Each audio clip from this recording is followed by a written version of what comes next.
Good morning, everyone. It's good to be here. It's good to be here together, isn't it? This morning, we've reached the end of our Living Lavish series. So for anyone who if this is your first time at church, or if you just had no idea we were in a series, today actually marks the last part of a series that we've been going through as a church, which just unpacks one of our church values of lavish generosity. And this week, I'm actually going to read the way it's phrased on our church website underneath lavish generosity, and it says this. It says, we actively seek opportunities to give of our spiritual gifts to bless where there is need. It's an honor to be generous for Jesus and his mission.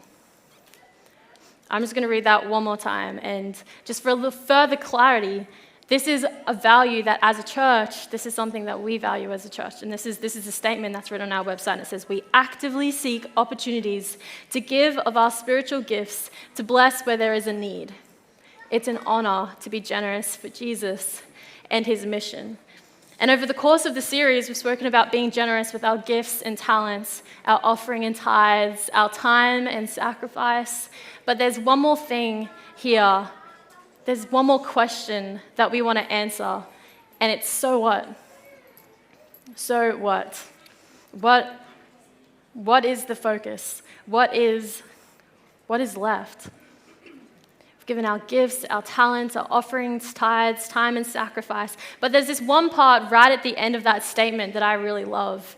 It says, it is an honor to be generous for Jesus and his mission. His mission.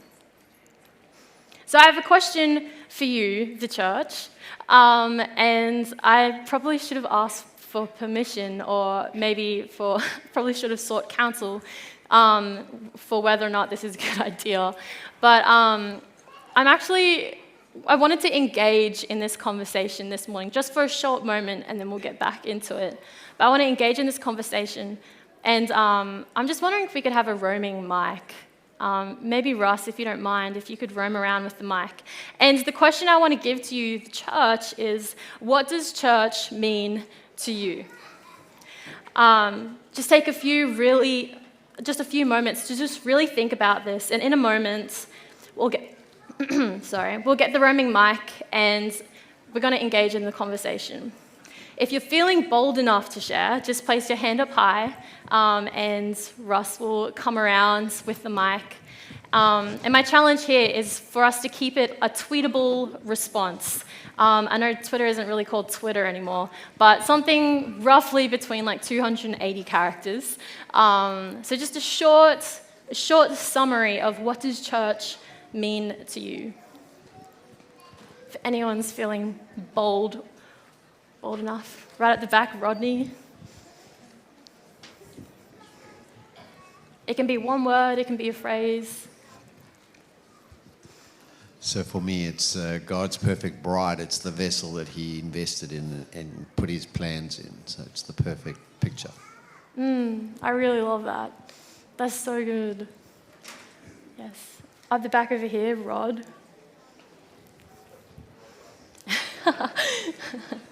Ross is going to get his steps in this morning.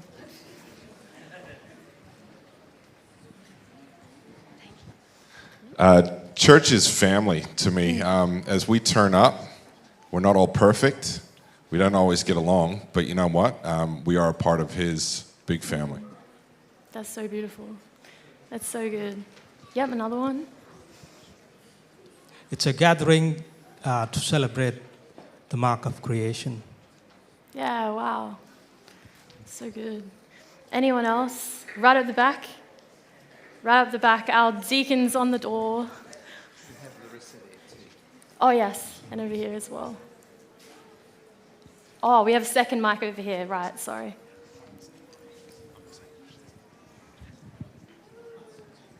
Oh, just on the door. Yeah, there it is. Church for me is a place where we can come and connect with so many people, network, but then on top of that, we get to come and kindle each other's fires, and when we're feeling low, those around us on fire can help build us back up and fill us with God's Spirit as well. That's so good. That's so good. Did we have somewhere over here? We just had a good answer from Blake, who's sitting behind me. Nice. Thanks, Blake. So I think church isn't like a building that we come to. It's probably the people in the building, Yeah, I like that. Church is in the building. It's people in the building. That's so good. Maybe one more. Just over here.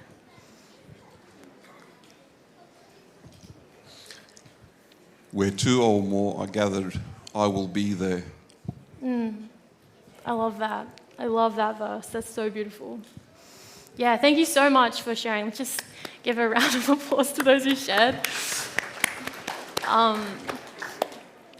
It can sound like a simple question, like what does church mean to me? It can sound like it's non-threatening, but this question is so important to myself. This is such a personal question to me because it actually shaped. Once I start to learn and understand what the church meant to me, it started to shape my identity within God's kingdom. So what does church mean to me? I'll also answer the question. It wouldn't be fair of me to ask you to answer the question without answering it myself, but for a long time, church was just something I showed up to. I would turn up with my parents. But every time I did, every time I got a little bit more involved, every time I was asked to do something, whether it be in music or to take a lesson, there was this inner desire for more that started to stir within my heart. There had to be more than the program. There had to be more to church than the building that we show up to. Like, there had to be more than this routine of us showing up each week. And there was one night where I found myself sitting down with an older couple that I really looked up to, and I really respected their advice. And I had this conversation with them. And they said something to me that I'll never forget. And they said, you know what, you might not be the youth leader. You might not actually hold any kind of role within our church. I was 17 at the time, by the way, and I didn't hold any roles. I was just at the church, and I was just starting to become more active in the church. And this is what they said to me. It says, you might not be in a leadership role, but you have a place here within the church. You have a place here, you have a home here, and you have a part to play. And it sent me down a bit of a rabbit hole, because then it started making me, in like a good way, not like one of the bad rabbit holes that you can get stuck in, but it was a good one, because I started asking all these questions like, okay, well, this is my church, and then this is my community, like this is my people, like these are the people I surround myself with, like these are the people that we can grow each other, like we can grow with. And then I started thinking, okay, but then this is our community as well. Like, we are placed here uniquely. Like, this is where our church is. And then this community that surrounds, like, these are people who also have the same invitation to be a part of this community. And so it just kind of started building up. And, well, naturally, this is where I ended up. That's just kind of how that happened. But when I think about that question, what does church mean to me? Or, what does it look like to be generous as a church to help shape his mission? And my mind goes to a passage in the Bible. It's not typically the first passage or place in the Bible that my mind would go to, but this I haven't been able to get this out of my mind. And I love this interaction between Jesus and Peter in the Bible. I love Peter. Peter is probably one of my favorite disciples. And before I read it, we're actually going to be reading the last chapter of John. So in the very last chapter that John has in his gospel, in his account of Jesus, this is one of the last moments that Jesus spends time. Well, this is the last moment that John writes about in this gospel of time that Jesus spent with him and a few other disciples, Peter being one of them. And I'm going to start in verse 1. If you're reading with me, I'll give you a second to get there. It says here, Later, Jesus appeared again to the disciples beside the Sea of Galilee. This is how it happened. Several of the disciples were there: Simon Peter, Thomas, nicknamed the twin, Nathanael from Cana in Galilee, the sons of Zebedee, and 2 other disciples. Simon Peter said, "I'm going fishing." "We'll come too," they all said. So they went out in the boat, but they caught nothing all night. Now, at this point in time, where this story is taking place, this is after Jesus had died. This is after he had been resurrected. This is one of the a moment, one of the very moments that Jesus had appeared to the disciples. And so here they are. Peter has so much going on in his mind in this moment, and we're going to look at that, but I'm going to keep reading.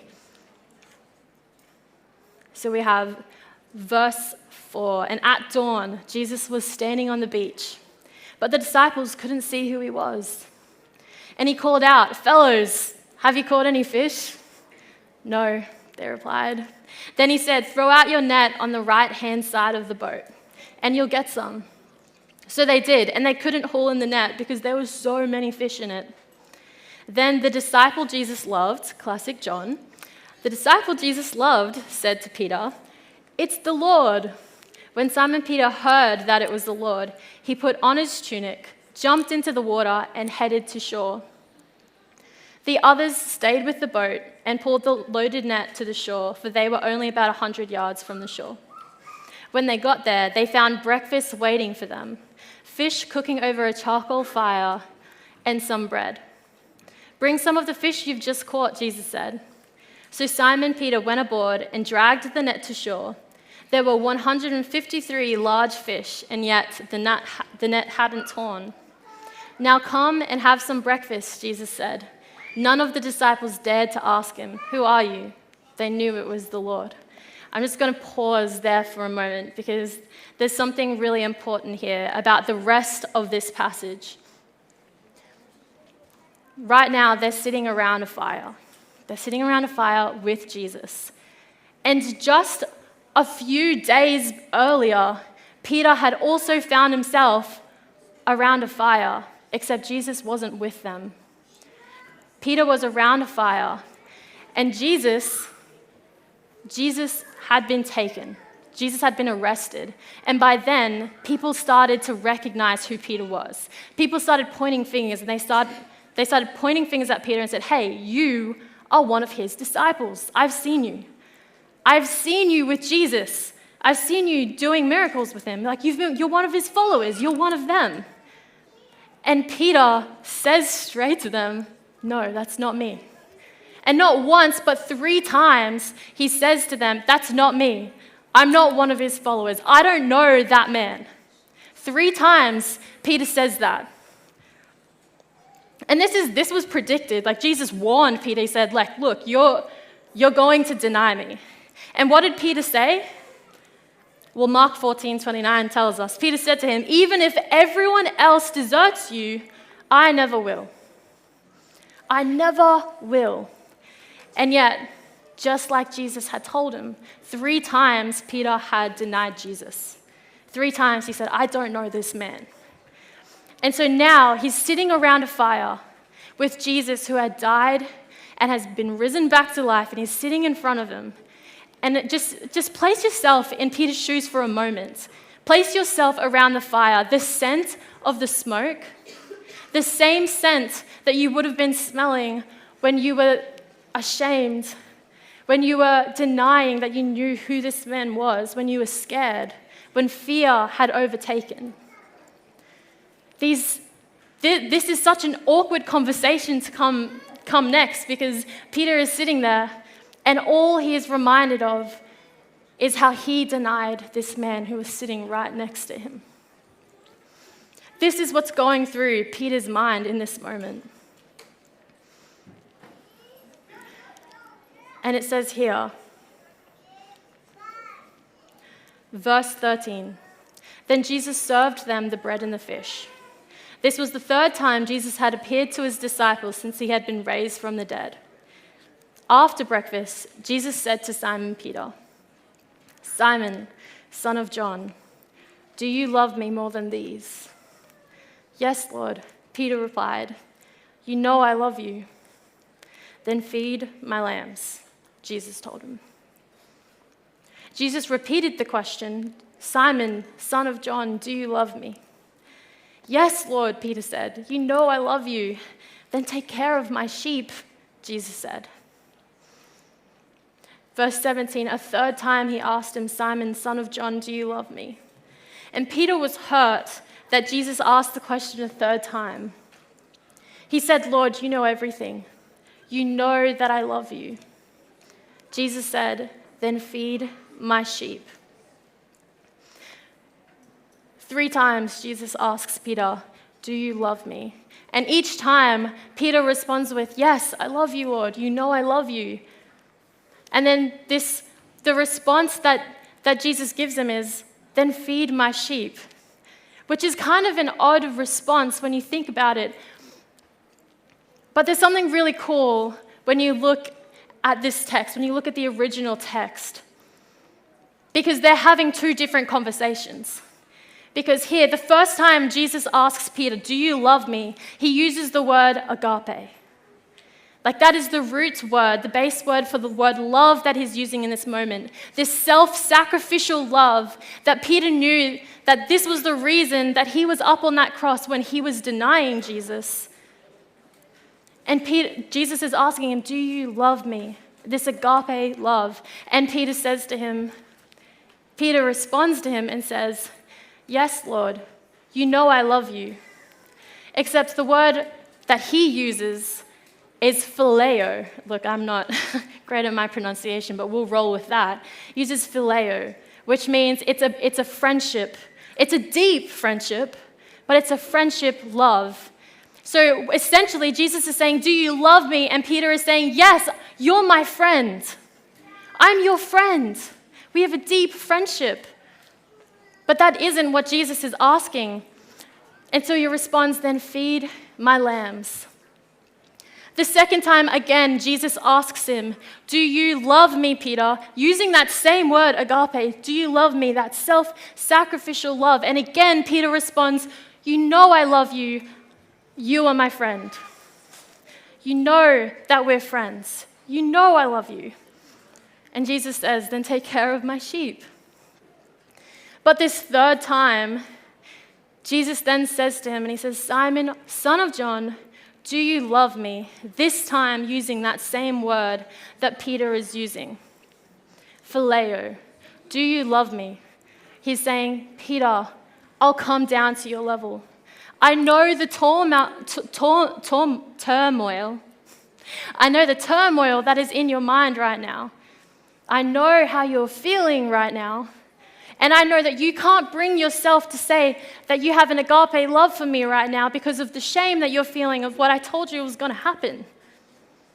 I know that's what's happening within you, so I'm going to meet you where you're at, and I'm going to say, Peter, you're my friend. Are you my friend?" And Peter says, and this time he's hurt. It says Peter was hurt that Jesus asked this question a third time. And he said, "Lord, you know everything. You know everything. You know that I am your friend." The same word. And Jesus says, "Then feed my sheep." Verse 18, "I tell you the truth." This is Jesus talking to Peter. He says, "When you were young, you were able to do as you liked. You dressed yourself and went wherever you wanted to go. But when you're old, you'll stretch out your hands, and others will dress you and take you where you don't want to go." Jesus said this to him to let him know by what kind of death he would glorify to God. Then Jesus told him, "Follow me."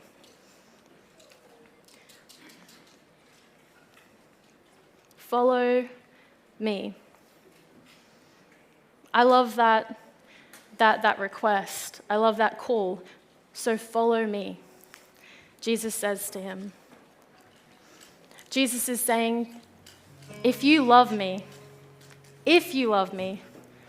then take care of my flock. Feed my flock. Look after my sheep.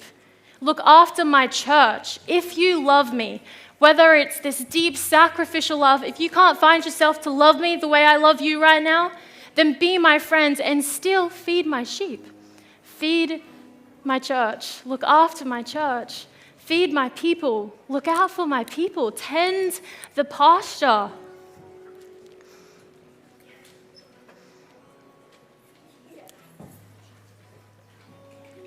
And then Jesus told him, and follow me. These are the two calls that Jesus gives to Peter. In this hard conversation, and he's had many with Peter in the past, in this hard conversation, he says, if you love me, feed my sheep. Look after my sheep and follow me. These are the two things that Jesus is asking of him right now. JP's going to sing a song that he's written. I'm going to let him explain it, but I just want to encourage you to read the words, listen to the lyrics, and hear the call that's within these lyrics. Thank you, Gabby.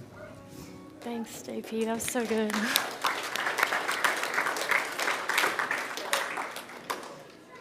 Follow me. These words, when I read this, these words rang with a familiarity. And it's because I started to think of the first time that Jesus had called Peter. So we're going to go back in the story just for a moment. We're going to go back to Luke chapter 5. And it says here, and you just, as you listen to me read this, just tell me if it starts to sound a little bit familiar. And it says, one day, as Jesus was standing by the lake of a place I can't pronounce, the people were crowding around him and listening to the word of God. He saw at the water's edge 2 boats left there by fishermen who were washing their nets. He got into one of the boats, the one belonging to Simon, and asked him to put out a little from the shore. Then he sat down and taught the people from the boat. When he had finished speaking, he said to Simon, "Put out into deep water and let down the nets for a catch." And Simon answered, "Master, we've worked hard all night and haven't caught anything. But because you say so, I will let down the nets." When they had done so, they caught such a large number of fish that their nets began to break. So they signaled their partners in the other boat to come and help them, and they came and filled both boats so full that they began to sink.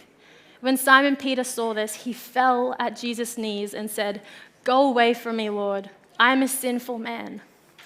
For he and all his companions were astonished at the catch of fish that they had taken, and so were James and John, the sons of Zebedee, Simon's partners. Then Jesus said to Simon, "Don't be afraid.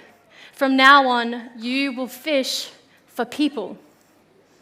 So they pulled their boats up on shore, left everything, and followed him. They left everything and followed him.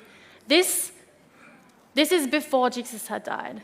This is the moment when Jesus calls Peter to come follow him. This very story where they're sitting out in the boat, they had been there all night, hadn't caught a thing, and Jesus says, "Throw your nets on the other side of the boat and you will catch fish." And then he says, "From now on, you're going to be fishers of men. You are going to what did it say? You're going to fish for people. From now on, you will fish for people." And so they left everything and followed him. And when we bring ourselves back to this story of one of the last moments that Peter is with Jesus on earth, and once again, Jesus tells them, "Cast your nets to the right side of the boat and you will catch fish." And they come in and they bring their fish in. Once again, Peter swims to shore. He leaves the boats and swims to shore to meet Jesus. And Jesus has this conversation with him where he's saying, "If you love me, feed my sheep and follow me." This is a call that not only did Jesus give to Peter, But I believe that we have this same call. Over the last few weeks, we've been talking about what does it look like to be a church that is generous with our gifts and talents, our time and sacrifice, our offering and tithes. But what I want to ask you today, what does it look like to be a church that is generous enough to make sure that our community doesn't miss out on what is to offer? What does it look like to be a church that is generous enough to make sure that this gospel message of what Jesus has done for them reaches the people it needs to reach? What does it look like to look after God's sheep? What does that look like to be a church who feeds his sheep? Let's pray. Dear God, I just wanted to thank you so much. I want to thank you for your love, your sacrifice. I want to thank you for meeting us where we're at, whether we feel capable enough or whether we feel like we're not good enough. Thank you for meeting us. Thank you for challenging us. And Lord, I want to pray over our church today. I want to pray for encouragement and boldness to accept the call that you've given us as a church to feed your sheep, to feed your lambs. God, we love you and we know that you love us in a way that we can't really understand. So we thank you and we praise you. And Lord, I just want to pray that we can also follow you. We love you, Lord. Amen.